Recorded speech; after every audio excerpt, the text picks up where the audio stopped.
Hey, my name is May, and today we are doing a tiny home build. I have an interesting concept that you know, wanted to share with you all. And so I wanted to try and do a tiny home, like the tiniest tiny home I could think of. But I added an additional challenge for myself. None of the rooms could be square either.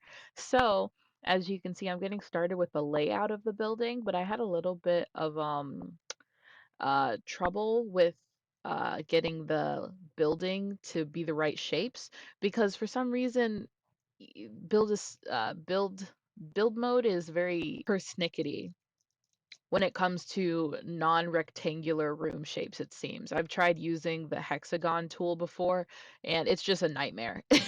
Everything falls apart. You have to do it multiple times in order to get the room the right shape. If you try to adjust it, then things start to get very non-Euclidean in there. So that was kind of what took a bit of time in the start for this, but so far I think it was looking pretty interesting. Like I had this idea for where the bathroom would be, where the bedroom would be, but then as I proceeded, it just started to become more and more clear that the building was probably not going to get a bedroom just because of the way I had everything in mind, like what I had envisioned. But you know, in the front part, you can see there's this little bit of a foyer situation that I tried to incorporate, and I really loved that. And then I wanted to put the home on a platform. So I had to figure out how to get it on a platform and to get it to be consistent instead of just the rooms, inside room moving, because I wanted this whole building to be up on some stilts. And because another goal that I had for this is that it is off the grid. And if you're interested in it, you can click the link or you can find it on the gallery in Sims. It's tiny, tiny home. But as you can see, I wanted to keep it a micro home as well. So everything had to stay under 32 squares total. Um, and also the fences. The fences did not like that the way the home was. It was just a little bit difficult to get the fences to cooperate with the house being elevated on a platform like that. But I got it eventually. I got it eventually. Um, but I really do like how this turned out. It was it was I don't know. I was surprised at the extent to which I really enjoyed this home. Um, I wanted to keep this as a off the grid build and a eco-friendly build. So almost everything that I incorporated in here, I wanted to ensure would work toward a good carbon footprint.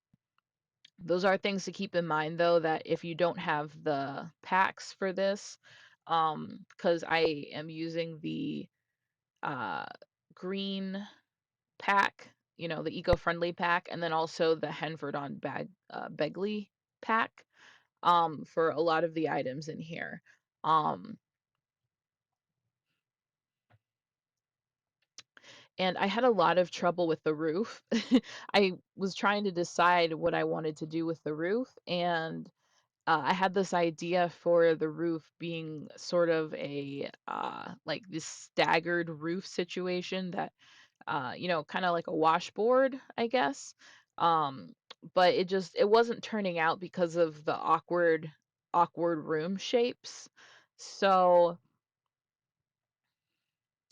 so instead, eventually I came to a consensus to do something different with the roof, which you'll see eventually. But I also, as you can see here as well, that I had made this patio area. So hypothetically, if you wanted to download this pack, you could put patio furniture out here. So around this point, I was like, yep, it's time to reconsider your options here.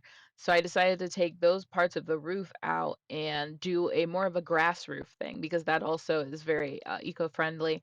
Like in real life, that's supposed to be very good for your water bill. And again, it just includes more plant life in the area.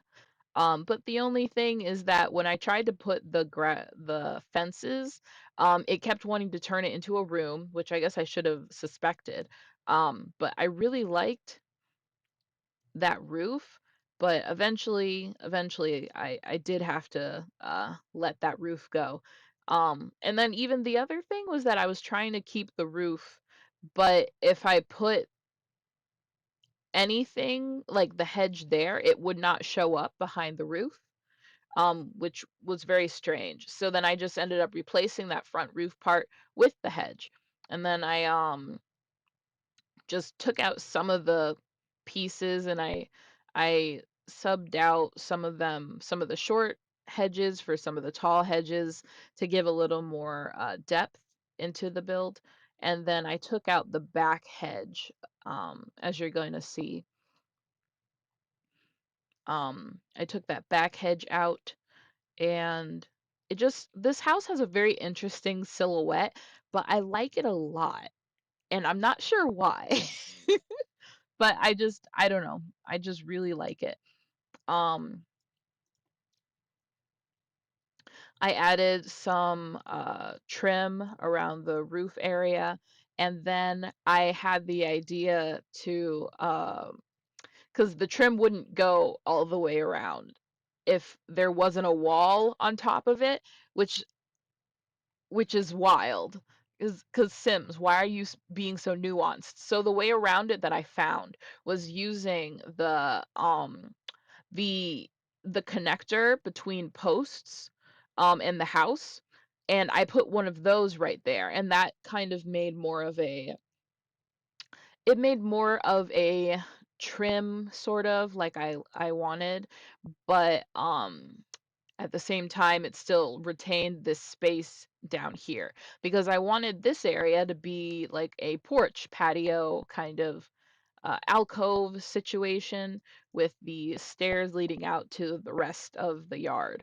Um, and so I was looking for a nice sizable door because I wanted this whole area to be pretty open. A lot of natural lighting while maintaining the color scheme because I was going for soft yellows, soft greens, um, soft browns, general browns, just a very neutral and soft color palette. I put these hay bales out here to kind of go with the rustic kind of feel here. Not, I guess, not really rustic per se, but uh, it's supposed to get kind of a little more rustic, like a rustic modern crossover situation. And then I changed out the stairs for ones that matched the trim and the platform. And then some outdoor lighting and the cooking area because even though they have an off the grid stove, um, I was trying to understand that, and I realized that okay, it's probably supposed to be natural gas, which for the principle of this build, I perceived as still kind of being off limits, at least in my opinion, because natural gas doesn't, the way it's produced isn't super eco-friendly anyway. So instead of doing a stove, I just opted out and pretended that that didn't count for eco-friendly, and I put that instead. I just got a grass stove, um, the from the mermaid pack, the in-ground stove, and I put that there eventually. And I put some lights outside, um, like kind of party lights outside. So, when company comes over, or if you wanted to, it just adds some extra light to the front of the house. And then the water collectors, I tried to have as many as possible with it still looking nice, but these things are unsightly, consistently unsightly. Um, so I finicked with their location several times as the video goes on. Um, but this it just and I wanted to put a lot of the uh grass and soil out here, a nice big farm so that, the sim that lives here has plenty of growing area. Um, and then I'm trying to now at this point in the video, I'm trying to figure out how I want the bathroom to be arranged. Um, but I keep going back and forth between things. So then I ended up working on the outside and just adding a bunch of trees and more greenery to the area.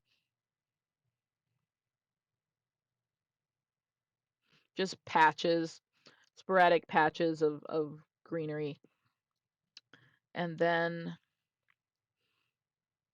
I wanted to add fireflies, another source of natural light. But also just, fireflies are pretty. And I wanted it to add to this kind of like, you suddenly find this modern home in the middle of nowhere. And it just, is kind of glorious with the fireflies and it's sparkly. And I don't know. I had a vision. And then I put this pond here and the bucket for washing your clothes while off the grid next to the pond, just for it to make sense in a story way.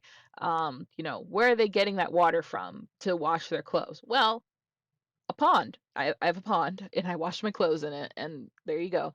I put a bunch of solar panels. I was able to fit in 6 on here actually, which I was surprised at because I did not think I was going to be able to even fit like 4. But I somehow managed that. So there's 6 solar panels on the roof. There's, as you can see, this desk to craft, and then I had a lot of trouble with the bathroom, which clearly, because this shape looks like Louisiana. How am I supposed to fit a lot of things in here and a door in Louisiana? Like, no, nothing wrong with Louisiana. It's just, yeah, it's not the shape of a room. And so, but I really did enjoy at the same time adding the difficulty of not being able to include square rooms because it just would have been way too easy. But basically, this is how the bathroom turned out. I moved that window. Um, and the windows, I love the big, big windows here for this small build. That I feel like it just helps the space not feel so cramped. I ended up sticking with on like basically the entire build inside and out the glass jars with the battery lights inside um because they were just so pretty. And then I moved the dragon lamp by the uh crafting table just because it was pretty and I liked that it might have implied that the person who lived here made that lamp. Now also had some trouble with the kitchen and the bedroom. Quote unquote bedroom, because the space, as you can see now, that like the walkability space, but then also the sleeping space, it's very tight. And also, I want all the appliances to be accessible, so I kept going back and forth between trying to make a big kitchen and then just fitting the bed somewhere in that area, and uh making a small kitchen um and the bed across the room. And you see, I couldn't fit the bed, so then I had to rearrange everything, and it kept being a argument between, do I want a sink or a refrigerator? And I also wanted things to be symmetrical. I thought about maybe trying to include an island. That wasn't going to work. So then I put the fridge sideways, and then that turned out just perfectly for the kitchen. And then so I placed the bed, but it started to feel kind of weird. I was thinking if I lived there, I would not want to have a door right in front of me and a door right behind me as well. I would feel very exposed. So I put a wall in front of and behind the bed to kind of make an alcove, with the bed to just give a little more, feeling of security. I messed with the idea of awnings, but it just didn't work out. The walls weren't tall enough. And I wanted to keep the walls short because, for the sake of a tiny home, like, it's supposed to be as small as possible. I'm not going to try and cheat and put super tall walls. Or at least, maybe it's not a cheat, but it felt like a cheat to me. I really like these wooden blinds that just added a lot of, another color to the area while still fitting the color scheme. And they're just, I don't know, they're really homey. Like, it kind of reminded me of like the inside of an RV. And I don't know, I just kind of was vibing with it.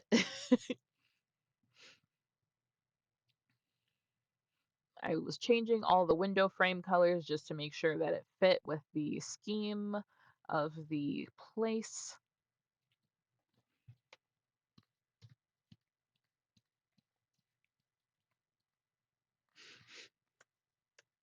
And it was difficult to find consistent curtains, because not all the windows could be the same because the walls needed different size windows. But then certain window, like this window in the bathroom, no matter what curtains I put on top, it would always peek out over the top. So that sort of bothered me. But I finally settled on some, and then I was trying to figure out a dining area, like, just to sit and eat inside if you want to, if you don't want to go outside that day. And I logically, this really should have worked. Like, the chair and the table together, it should have worked, but for whatever reason, the game did not recognize having enough space. Even though, when you combine them together, like, technically, you're taking up even less space than what you should have been taking with them separate. And it didn't work out. No matter what I did, it didn't work out. It always ended up blocking the area. So I just decided to scrap that idea and to move forward. And I put in a little couch and a bookshelf on the other side. Um, I thought about the idea of putting in, like, if there was a really tiny fireplace, but that was a silly idea because I don't think that exists in real life or in fake life. So I just kept toying with certain ideas and going back and forth between what I wanted to do, and what looked best, even if it wasn't necessarily what I wanted to do. Um, I was also very surprised that the easel wouldn't fit, which it totally should have, because it was only two. It wasn't interfering with much of anything, but I couldn't put the easel in. Um, So I put storage here instead of the sofa, and then I put a bookshelf on the other side of that door, um, other side uh, of the room there. And then the storage, right there. I wanted to see if I could put some plants in, but that was not going to work. Um, so then I was starting to focus more on wall hangings. There were some wall plants I could put up. I tried to put some in the bathroom, but it just kept getting weird and non-symmetrical, and I wasn't there for it. So, and when I say that, I mean I didn't like it. Uh, so instead, I took the wall plants out of the bathroom. I put them by the front door, and I started working with some decorations. Everything was coming together now. The window duster guys, those were interesting. They didn't go on all walls though.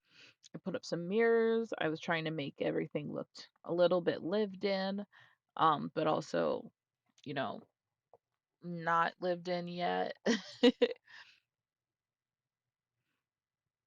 then I was putting up different paintings, posters to give it more hominess. Um, I actually made more of a divider here so that the division between the inside and the outside, or the inside and the like we're gonna leave area was just more clearly defined.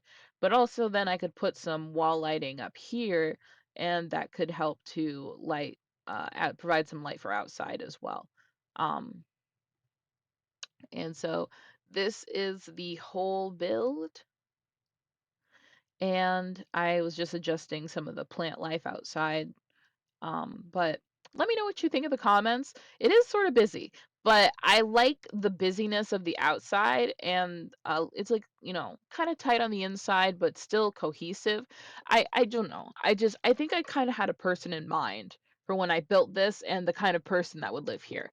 So, again, let me know what you think in the comments below, pros, cons, things that I could try next time I make a build. And I look forward to seeing you in the next video.